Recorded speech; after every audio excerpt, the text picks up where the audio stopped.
The AFC Championship game, the first time that a championship game has ever been the rematch of a Super Bowl. Can the Jets pull the upset like they did when Broadway Joe shook the finger? Hey, how are you, folks? Jason Horowitz, NFL.com's Pat Kerwin. Glad to be with you here on the NFL preview show on CBSSports.com. And just like all the players for championship weekend, Pat's fighting through it. He's fighting through the illness, and we're going to get through this here on CBSSports.com. And Pat, I wouldn't miss this one. No, not a chance in the world. The overwhelming theme being repeated is that the Jets wouldn't be in the playoffs had Peyton Manning and the team not gotten taken off the field back in Week 16. None of that matters here for this weekend, though. It doesn't matter at all now because those Jets are playing great defense. And if you look at them over the last 8 weeks, they're giving up 9 points a game. And they figured out how to compete in the playoffs, and they're protecting and hiding that quarterback. What should the biggest questions be heading into this game? Here's the problem that the Jets are challenged with. How fast do the Colts come out and score? So if the Colts come out and they start giving you the spread offense and they try to put 2 touchdowns on the board, you expose Mark Sanchez. They've got to start throwing the ball. That's what we don't want to see if we're Jet fans. Mark Sanchez did throw over 20 times last week. Everyone talks about he's got to keep him under 20. He threw over 20. He made some plays. He got Dustin Keller in the end zone for the touchdown. He's playing well. Against the Colts defense, though, what's different? The problem with the Colt defense is the 2 ends, Freeney and Mathis, are speed rushers. They're going to be told to contain rush. Do not let him get out on the bootleg. That's where his most dangerous plays are. So they're going to contain rush him. If they get him to 3rd down and more than 5, watch for the wide rush. Because they'd rather see him try to throw the ball, and they're not going to let him out there. Because if he gets outside, it's going to look like that Keller touchdown. Yeah, and of course the key for the Jets offense in this game, and has been all playoff long, the running game and the emergence of the rookie Sean Green, who second most rushing yards for a rookie in 2 playoff games in NFL history. He's on pace, the record's on his side for the team to get to the playoffs. But how do you contain what he is doing? And let's not forget what Thomas Jones brings to the table as well. Both running backs, and the way they kind of do it is they give each guy a quarter and they feed him the ball for the quarter, and then the next guy goes, here's what's dangerous. If you're a Colt fan, you should worry about the following things. The inside power run.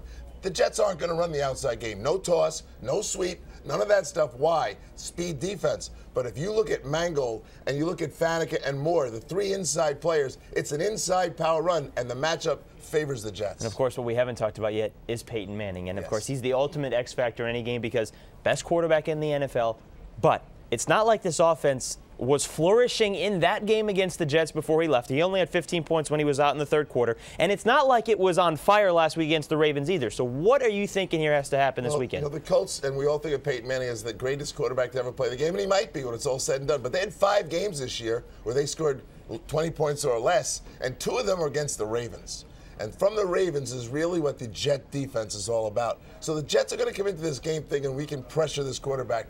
Bill Cowher says it to me all the time. Don't play rope and dope the whole game and don't blitz the game, but blend the stuff in. Look for the Jet pressure package on 3rd downs. They are 80% blitz on 3rd down. Peyton's got to be real smart about where to go with the ball. And last week we saw the Jets move Revis around, put him on different players. So, that's the challenge for Peyton. And there's nobody better in the NFL at checking off of plays, making audibles than Peyton Manning. He'll know where the blitz is coming. If he doesn't know where it's coming from, then nobody in the NFL is going to know where it's coming from. So, of course, that's a big factor here. Who do you think has to be the X factor for the Colts offense to be as successful as usual? Well, I think you got to chalk off Reggie Wayne.